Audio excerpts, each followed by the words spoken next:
এই বছর হাই স্কুল পরীক্ষা 1046টা সেন্টারত 4,38,565 জনে পরীক্ষা দিব আর হায়ার সেকেন্ডারি 821টা সেন্টারত 3,30,744 জন ক্যান্ডিডেটে পরীক্ষা দিব।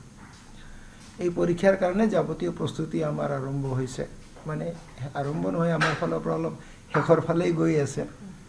আমার মানে বাকি সব এক্টিভিটিজ হয়ে গেছে, মাত্র প্রশ্ন কাকত পঠিওয়া কামটো আরম্ভ হব আর শেষ হব প্রায় 5-6 তারিখে আমি শেষ করিম। এই বছর হাই স্কুল পরীক্ষা 1046টা সেন্টারত 4,38,565 জনে পরীক্ষা দিব আর হায়ার সেকেন্ডারি 821টা সেন্টারত 3,30,744 জন ক্যান্ডিডেটে পরীক্ষা দিব। এই পরীক্ষার কারণে যাবতীয় প্রস্তুতি আমার আরম্ভ হয়েছে, মানে আরম্ভ নহয়, আমার ফালৰ পৰা অলপ শেষৰ ফালেই গৈ আছে। আমার মানে বাকি সব এক্টিভিটিজ হয়ে গেছে, মাত্র প্রশ্ন কাকত পঠিওয়া কামটো আরম্ভ হব আর শেষ হব প্রায় 5-6 তারিখে আমি শেষ করিম গোটেই বস্তুটো প্রক্রিয়াটা। এই বছরের এটাই নতুনত্ব আছে in case of high school এক্সামৰ ক্ষেত্ৰত, যে আগতে আমি কুৱেশ্যন পেপাৰবিলাক এটা কুৱেশ্যনতে প্ৰত্যেকটা লেংগুৱেজ লিখি দিছিলোঁ, 5টা লেংগুৱেজত আমি কুৱেশ্যন পেপাৰ কাটো। এই বছৰ আমি কিন্তু কুৱেশ্যনটো লেংগুৱেজ ওয়াইজ বনাইছোঁ। অসমীয়া পোৰ্শন বেলেগকে, ইংলিশ বেলেগকে, বঙালী বেলেগকে, হিন্দী বেলেগকে, এনেধৰণে লেংগুৱেজবিলাক বেলেগ বেলেগকে বনোৱা আছে, বড়ো বেলেগকে। গতিকে যি ষ্টুডেণ্টে যিটো ভাষাত পৰীক্ষা দিব তেওঁ নিজৰ ভাষাটো চালেই হৈ যাব। এটাই মাত্ৰ নতুনত্ব আছে। হায়াৰ সেকেন্ডাৰিৰ ক্ষেত্ৰত এই বছৰ কোনো নতুনত্ব নাই। এভৰিথিং কুৱেশ্যন পেপাৰ বা পেটাৰ্ণ যোৱা বছৰৰ দৰেই আছে। এটাই খালি প্যাটাৰ্ন চেঞ্জ আছে, যে এটু আমি আৰম্ভণিৰ পৰাই কৈ আছো, যে কুৱেশ্যন পেপাৰৰ যেটো ডিজাইন আছে সেই পাৰ্টিকুলাৰ ডিজাইনটো একচুয়ালি বেছিভাগ কনসেপ্ট বেসড নলেজ বেস কৰাৰ চেষ্টা কৰা হৈছে। আগতেও কৰা হৈছিল, এবাৰ আৰু অলপ বেছিকৈ বৃদ্ধি কৰা হৈছে। আৰু সেইটো কাৰণে প্ৰস্তুতি হিচাপে আমাৰ যিমান ইউনিট টেষ্টবিলাক হৈ গ'ল, হাফ ইয়াৰলি হৈ গ'ল, তাতেও তেনেকুৱা কুৱেশ্যন পেপাৰে আহিছিলে। গতিকে আমাৰ প্ৰত্যেকজন ষ্টুডেণ্টে সেইমতে ৰেডি আছে আৰু সেইমতে পৰীক্ষা হ'ব। আৰু বিশেষ কোনো চেঞ্জ নাই।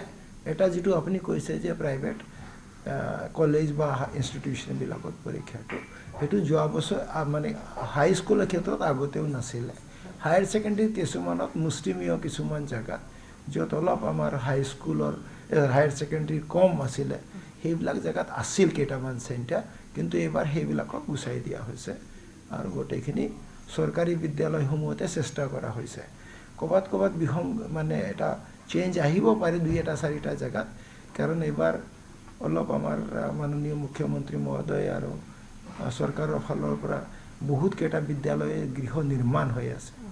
গতিকে নিৰ্মাণ হওঁতে হয়তো আমাৰ মেজৰিটিবিলাকেই চেণ্টাৰ হয়, তেওঁলোকৰ কিবা অসুবিধা হ'লে নিয়েৰেষ্ট জেগাত তেওঁলোকে পৰীক্ষা পাতে। তাৰ বাহিৰে ইন জেনাৰেলি এইবাৰ আমি ডিক্লেয়াৰ্ড হিসাবে কোনো প্ৰাইভেট ৰাখা নাই।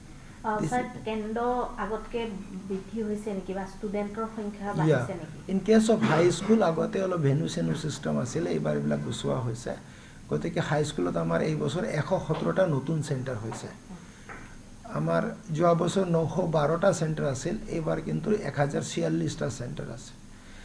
হায়াৰ সেকেন্ডাৰি ক্ষেত্ৰতো 65টা নতুন চেণ্টাৰ আছে, যেটো আগতে চেণ্টাৰ নাছিল।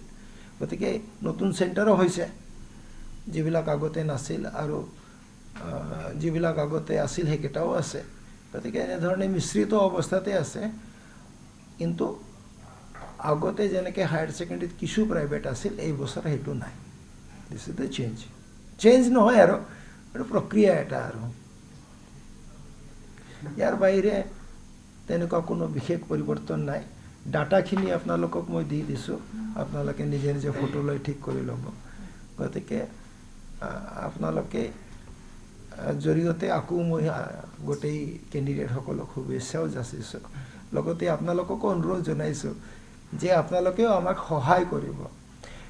সহায় কেনেকুৱা ধৰণৰ হ'ব পাৰে, যে ক'ৰবাত আপোনালোকে বিসংগতি দেখে, নেদেখা নহয়, কাৰণ আপোনালোকৰ বহুত হেৰি থাকে, সেইখিনি যদি আমাক আগতীয়াকৈ আপোনালোকে জনাব পাৰে, তেতিয়াহ'লে আমাৰ কাৰণে তাৰ যেটো ৰিমেডি ল'ব লাগে এইটো অলপ ইজি হৈ যায়। কিন্তু আগতে বেলেগে জানে, বেলেগে হোৱাৰ পিছত ৰিমেডি লওঁতে ৰিমেডি হয়, কিন্তু এইটোতো অলপ অসুবিধা হয়। বাট এনি কেছ আপোনালোকৰ সহায় লাগে যদি আপোনালোকে কিবা দেখে যে এনেকুৱা এটা আছে কিবা আছে তাৰ যদি কিবা কাৰেকশ্যন লাগে আমি ডেফিনেটলি আপোনালোকক পৰা তেনেকুৱা সহযোগ যদি পাওঁ দেন আমাৰ কাৰণে পৰীক্ষাটো বেছি সুকলমে হ'ব